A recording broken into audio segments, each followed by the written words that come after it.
Balai Pelestarian Situs Manusia Purba Sangiran adalah salah satu unit pelaksana teknis Kementerian Pendidikan dan Kebudayaan di bidang pelestarian situs manusia purba.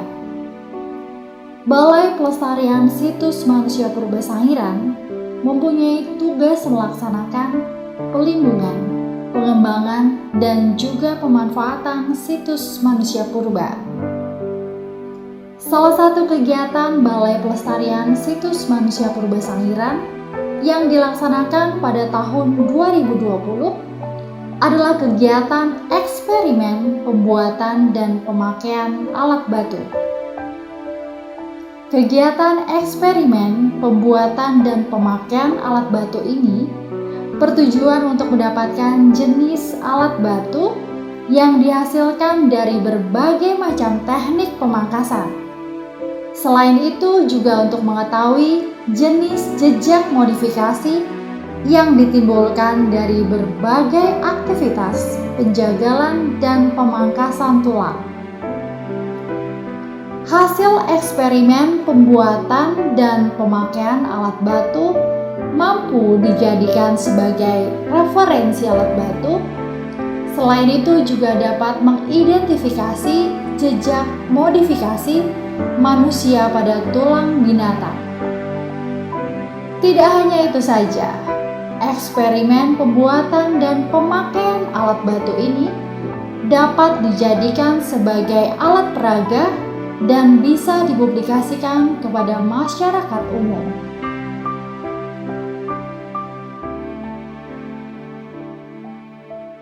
Penggunaan pendekatan eksperimen untuk memahami proses-proses yang mengakibatkan munculnya suatu jejak pada lemak batu itu sudah lama diterapkan oleh para ahli, khususnya yang tertarik untuk memahami teknologi. Prinsipnya pendekatan eksperimen ini menerapkan prinsip analogi. Jadi misalnya dipahami pada saat eksperimen suatu teknik, cara, dan gaya untuk menghasilkan suatu bentuk itu dianggap proses dan alat itu sudah mungkin yang menyebabkan suatu bentuk atau tanda-tanda sejarah itu terjadi. Jadi prinsipnya seperti itu. Jadi pendekatan eksperimen ini proses-proses yang ada di antara waktu ketika anak sapi sudah tidak dipakai lagi sampai dengan para arkeolog menemukannya itu tidak dapat tercover kecuali jika proses itu juga dilakukan eksperimen. Contoh proses pasca deposisi yang juga sering luput dari perhatian para pelaku penelitian dan melakukan eksperimen adalah proses-proses alam yang mungkin mempengaruhi penampakan ciri aktor yang digunakan oleh arkeolog. Dan itu mungkin saja tidak langsung disebabkan oleh teknologi.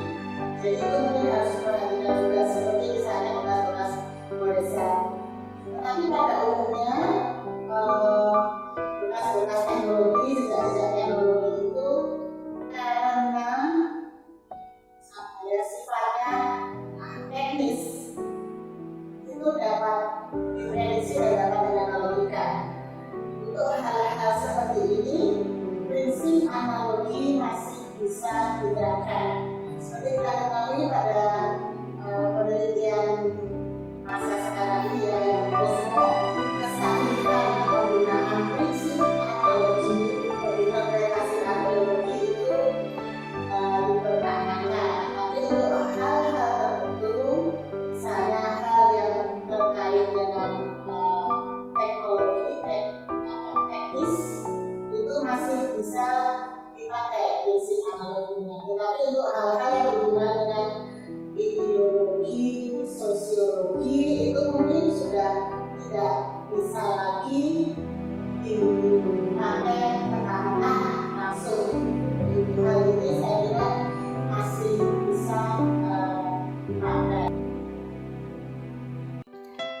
Kegiatan briefing dilaksanakan sebagai wadah koordinasi antara anggota tim mengenai perencanaan dan evaluasi kegiatan. Tahapan ini penting untuk dilakukan sebagai upaya untuk mengecek pekerjaan yang sudah dan belum dilaksanakan serta kendala yang ada.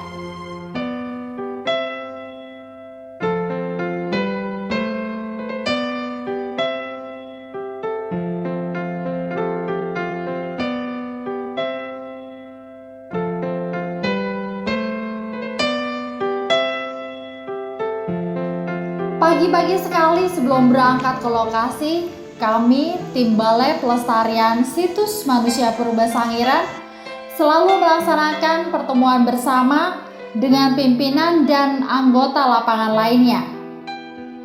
Kegiatan briefing pagi menjadi bekal kami untuk survive di lapangan. Arahan dari pimpinan dan tidak lupa mengawalinya dengan berdoa, memohon keselamatan dalam pelaksanaan setiap kegiatan kami.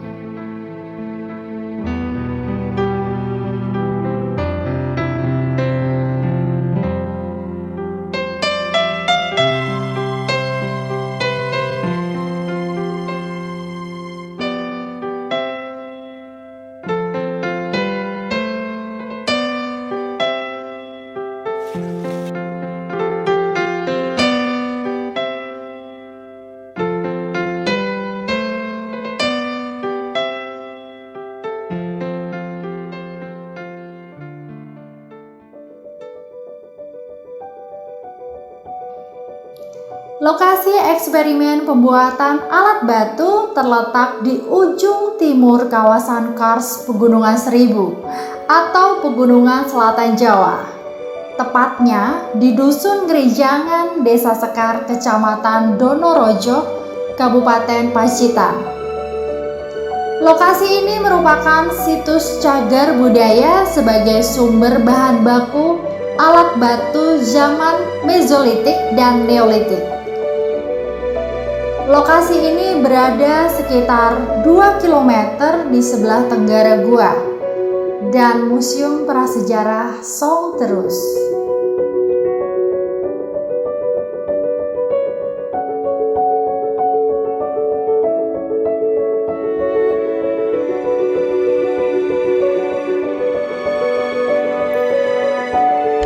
Kegiatan pengumpulan bahan baku untuk pembuatan alat batu dilakukan dengan 3 cara. Yang pertama adalah kegiatan menambang, yaitu memecah blok batu rijang menggunakan batu pemukul.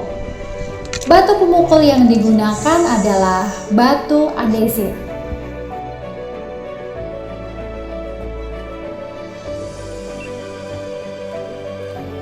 Kegiatan pengumpulan bahan baku yang kedua adalah dengan menggali bahan batuan rijang yang sebagian telah terlihat di permukaan dan sebagian besar berada di dalam tanah.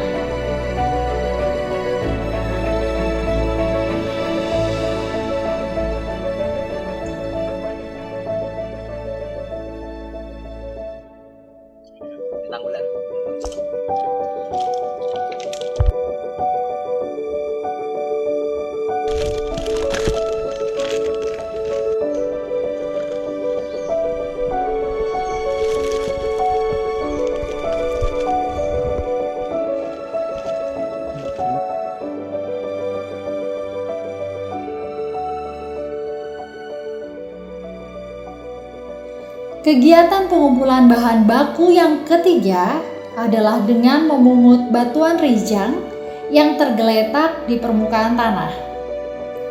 Batu rijang yang dipilih sebagai bahan baku eksperimen pembuatan alat batu adalah batu yang berukuran lebih besar dari genggaman tangan. Kegiatan perekaman data berupa foto dan catatan juga dilakukan selama proses kegiatan pengumpulan bahan baku.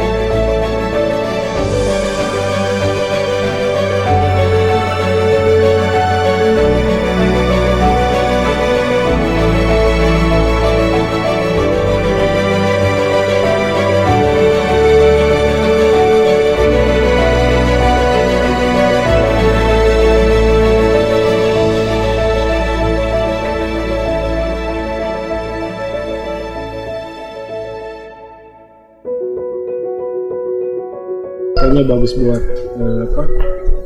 apa genggam karena ya sudah tinggal kita serti di sini. Setelah bahan baku untuk eksperimen pembuatan alat batu terkumpul, kegiatan selanjutnya adalah pemilihan bahan baku berdasarkan bentuk yang disesuaikan dengan bentuk dasar alat batu yang akan dibuat. Setelah itu dilakukan pembersihan menggunakan sikat dan air.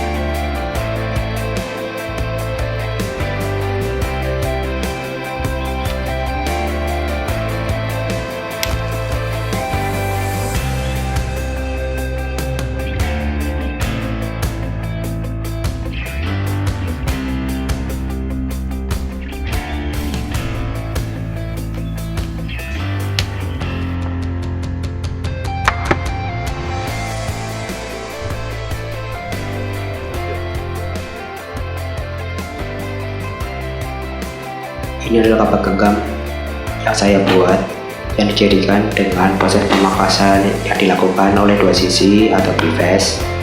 Dan di sini masih menyisakan lapisan kulit batunya atau cortex. Dan di sini digunakan sebagai untuk menggenggam kapak ini. Dan ini adalah salah satu hasil proses pemangkasan kapak genggam yang masih menyisakan lapisan cortexnya di permukaan dorsal.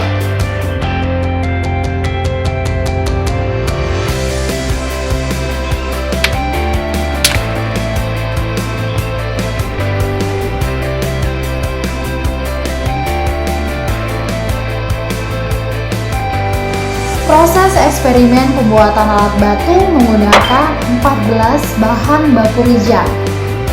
Eksperimen pembuatan alat batu ini menghasilkan 3 buah kapak genggam, 2 buah kapak perimbas, 2 buah kapak penetak, 2 buah batu inti yang dihasilkan dari pemangkasan searah dengan dataran pukul alami.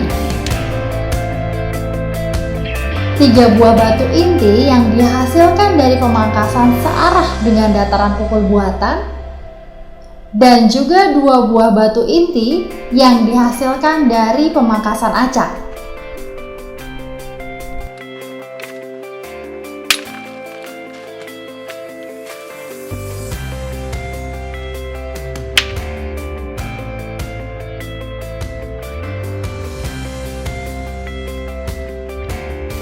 Hasil eksperimen kami yang kami buat adalah kapak tipe kapak penetak. Kapak penetak itu dicirikan dengan adanya pemangkasan fasial atau dua sisi.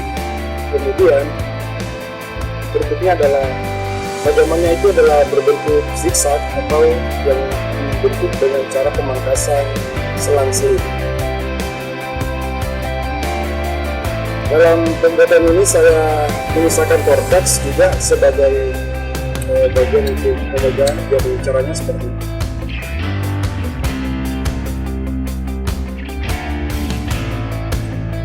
Lalu ini adalah contoh serti yang kami hasilkan ketika melakukan pemangkasan.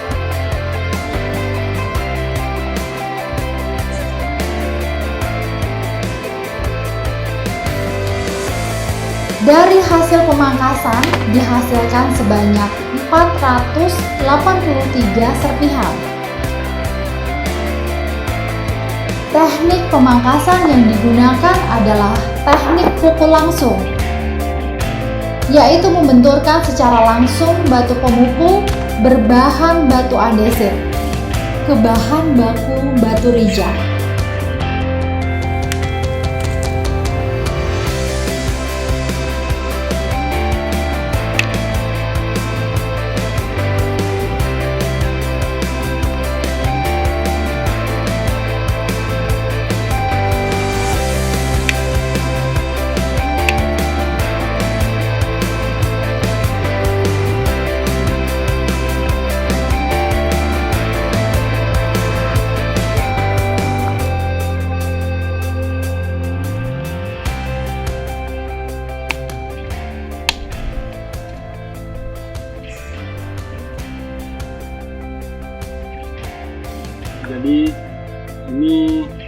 Batu inti dari penyerpihan dengan cara kita menyiapkan dataran punggung untuk menghasilkan serpi-serpi.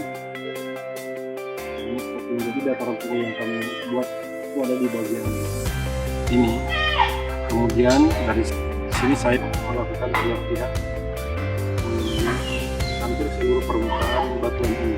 Nah, bisa dilihat dengan cara pembuatan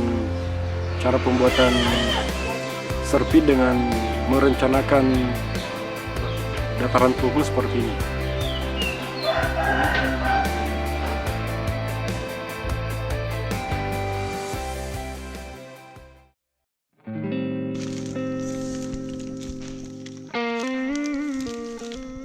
Setelah selesai melakukan pembuatan alat batu, kegiatan selanjutnya adalah kegiatan pengukuran.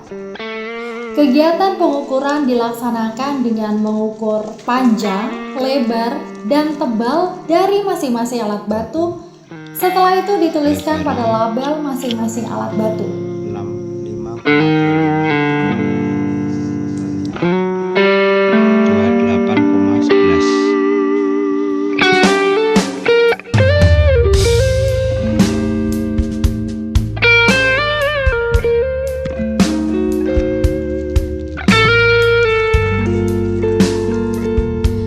Tahap selanjutnya adalah perekaman data dengan difoto.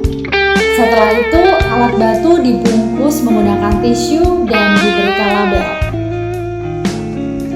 Tahap akhir alat batu dimasukkan ke dalam plastik, kemudian disimpan ke dalam box.